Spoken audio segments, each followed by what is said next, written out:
Assalamualaikum warahmatullahi wabarakatuh. Selamat datang di kelas bersama saya Rini Deswariani.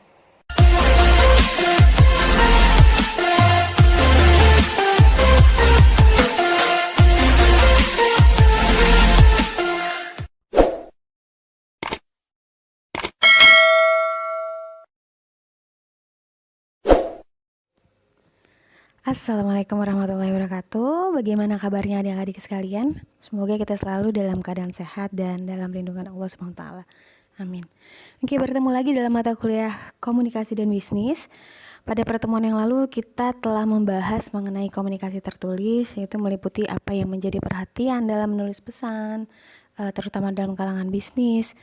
Lalu kemudian kemarin kita juga sudah mempelajari tentang prinsip-prinsip dalam menulis pesan yang baik, di mana kita harus berorientasi pada pembaca, lalu kemudian ada tujuan dan maksud serta ringkas dan jelas dalam penulisannya. Kita juga sudah mempelajari tentang bagaimana caranya untuk meningkatkan keterampilan dalam menulis, ya. Lalu kemudian tahapan-tahapan dalam menulis pesan serta faktor yang menentukan pemilihan saluran komunikasi dalam penyampaian pesan. Nah, pada pertemuan kali ini kita akan membahas mengenai bahasa dan kalimat dalam menulis pesan. Jadi dalam menulis pesan, terutama dalam pesan bisnis, bahasa merupakan hal yang sangat penting, ya, karena penggunaan bahasa itu dapat membuat penyampaian pesan menjadi efektif. Bahasa dalam menulis pesan, ya, jadi bahasa yang dapat kita gunakan dalam menulis pesan itu yang pertama, gunakan bahasa positif, ya. Bahasa positif yaitu bahasa yang dapat memberikan citra yang positif. Ya, contoh, misal kami akan mengirimkan pesanan Anda segera setelah menerima nomor kartu kredit Anda. Ya, kalimat tersebut itu dapat memberikan citra yang positif. Ya, alih-alih kita malah menuliskannya misal dengan Anda salah memberikan nomor kartu kredit Anda sehingga kami tidak bisa menyiapkan pesanan Anda. Terlihat di situ, ya, ini menggunakan bahasa yang negatif. Ada kata-kata Anda salah, ya, sehingga dapat memberikan citra yang buruk, ya, dapat menyakiti hati si penerima pesan dan sebagainya. Ya, jadi gunakan kata-kata yang positif, gunakan bahasa yang positif dalam menulis pesan. Lalu kemudian yang kedua adalah gunakan bahasa inklusif atau khusus. Jadi dalam menulis pesan, usahakan untuk dapat menulis dengan menggunakan kata-kata inklusif, ya, daripada menggunakan kata-kata yang eksklusif.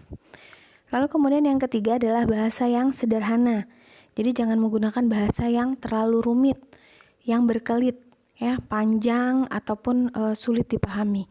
Tapi gunakan bahasa yang sederhana. Ya, dengan demikian pesan yang akan kita sampaikan itu dapat dimengerti dengan baik, dapat dipahami oleh si penerima pesan. Lalu kemudian yang keempat adalah gunakan kata-kata yang familiar, ya. Jadi dalam menyampaikan pesan hendaknya kita dapat memilah kata-kata yang akan kita gunakan dalam penyampaian pesan tersebut, yaitu bahasa-bahasa yang umum, bahasa yang familiar, yang sudah sering digunakan dan diketahui oleh masyarakat secara umum. Lalu kemudian yang kelima adalah gunakan bahasa percakapan tapi profesional. Ya, jadi nada percakapan ini tujuannya untuk apa? Agar tercipta suasana hangat.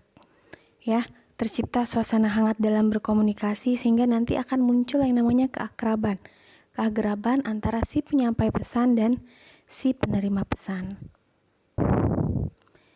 Jadi kita bisa menggunakan bahasa misalnya terima kasih atas perhatian Bapak, dibandingkan misal dengan bahasa formal, misal atas perhatian Bapak kami ucapkan terima kasih. Ya, pada contoh kalimat yang pertama di mana terima kasih atas perhatian Bapak itu terkesan lebih hangat, ya, dan lebih akrab, tapi juga tidak terlihat santai.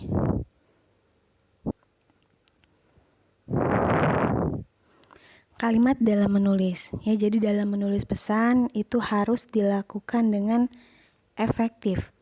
Kalimat-kalimat yang ditulis itu adalah kalimat yang efektif. Adapun membuat kalimat yang efektif itu dapat dilakukan dengan yang pertama ini, ya, dengan membuat kalimat lengkap, ya, mempunyai subjek dan kata kerja serta masuk akal dan bisa dimengerti. Ya, jadi kalimatnya itu lengkap. Lalu kemudian yang kedua, hindari kalimat fragmen atau terpotong-potong. Ya, jadi di mana kalimat tersebut misal bisa dijadikan satu kalimat kemudian dipotong dengan tanda titik. Ya, jadi hindari kalimat fragmen itu yang terpotong-potong. Lalu kemudian yang ketiga adalah hindari kalimat menggabung, ya, atau kalimat majemuk, kalimat yang terlalu panjang.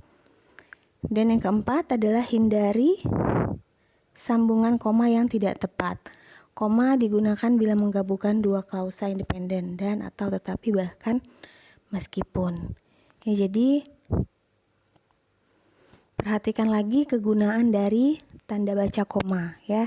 Itu untuk menggabungkan dua klausa independen, ya, dengan menggunakan kata hubung seperti dan, tetapi, bahkan, atau meskipun ini, ya. Jadi kemudian gunakan kata-kata yang pendek, ya.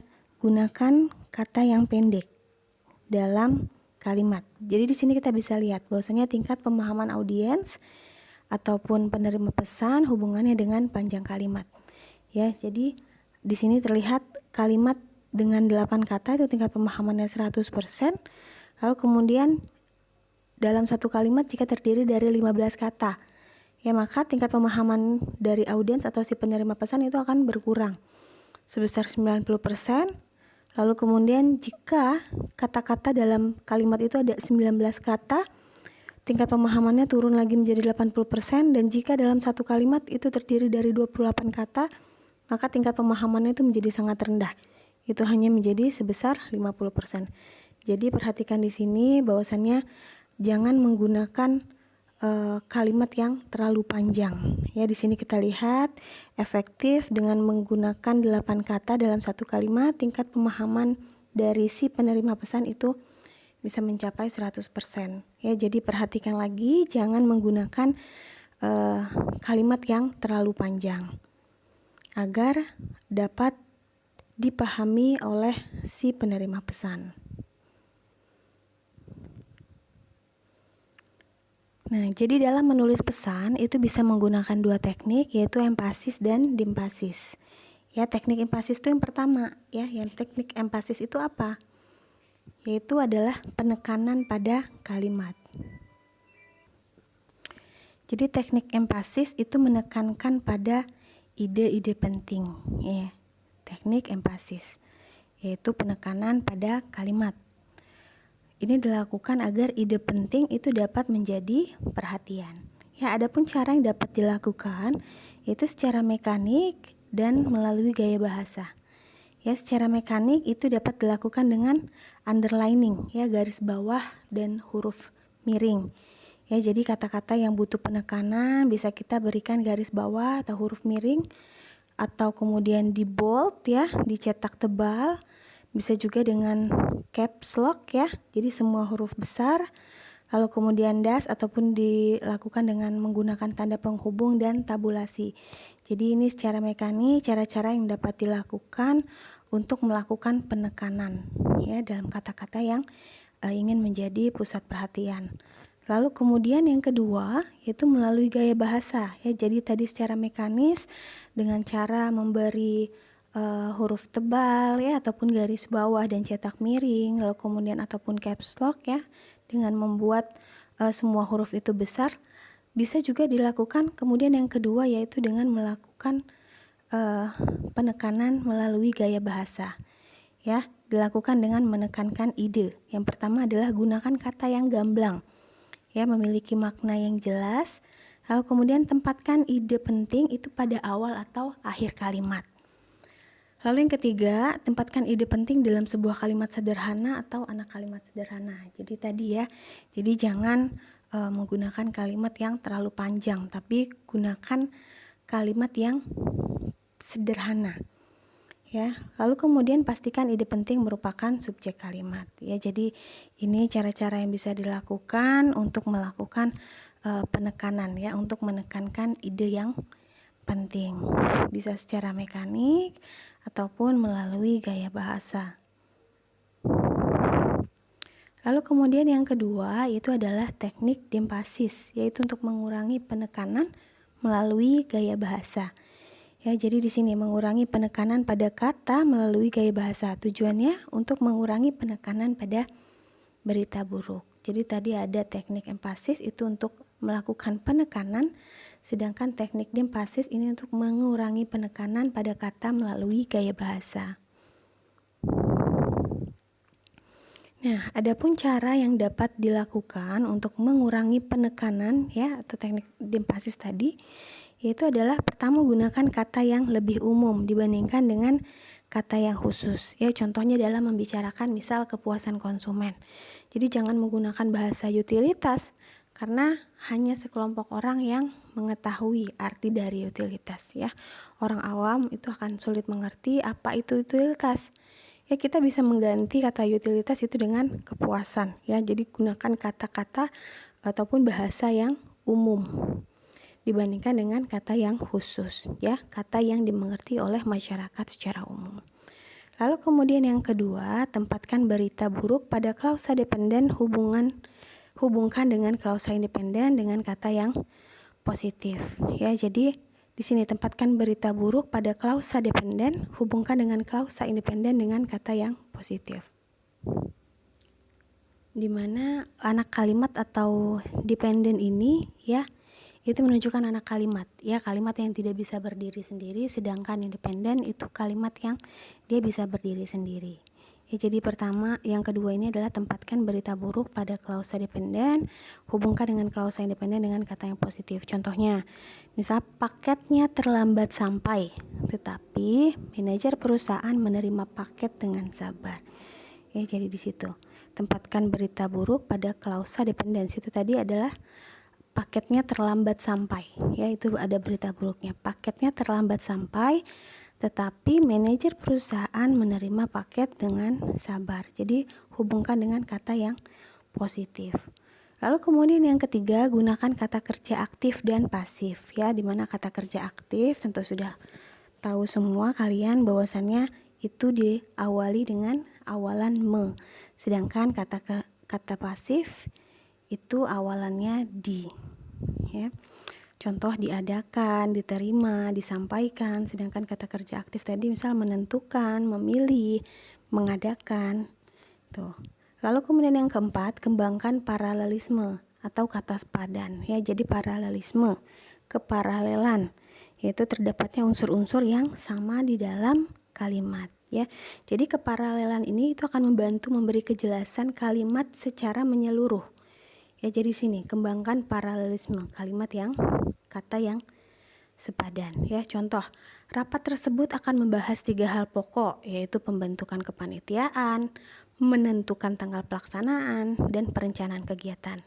Ya, jadi jika diperhatikan kalimat tersebut itu tidak paralel karena ada unsur yang tidak sama. Tadi disebutkan bahwasannya ada 3 hal pokok ya, pembentukan kepanitiaan, menentukan tanggal pelaksanaan, dan perencanaan kegiatan. Jadi ada kata menentukan di situ, menentukan tanggal pelaksanaan tadi. Menentukan itu berbeda dengan kata yang lain. Jadi menentukan itu bisa diganti dengan kata penentuan tanggal pelaksanaan ya, sehingga kalimatnya itu bisa diganti menjadi rapat tersebut akan membahas 3 hal pokok, yaitu pembentukan kepanitiaan, penentuan tanggal pelaksanaan, dan perencanaan kegiatan. Jadi paralelisme, keparalelan, terdapat unsur yang sama dalam kalimat tersebut. Lalu kemudian yang kelima, susun kalimat atau susun tulisan dengan membagi dalam paragraf yang bermakna atau kurang dari 8 baris tiap paragraf. Ya, tentunya hal ini dilakukan agar si penerima pesan itu dapat memahami dengan baik pesan yang akan kita sampaikan.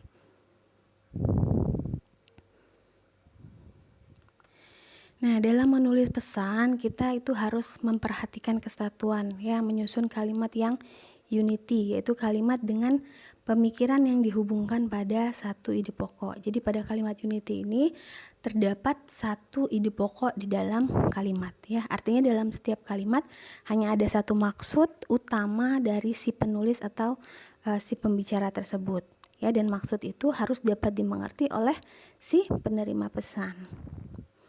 Di sini kita lihat contoh ya. Di atas ini merupakan contoh yang salah.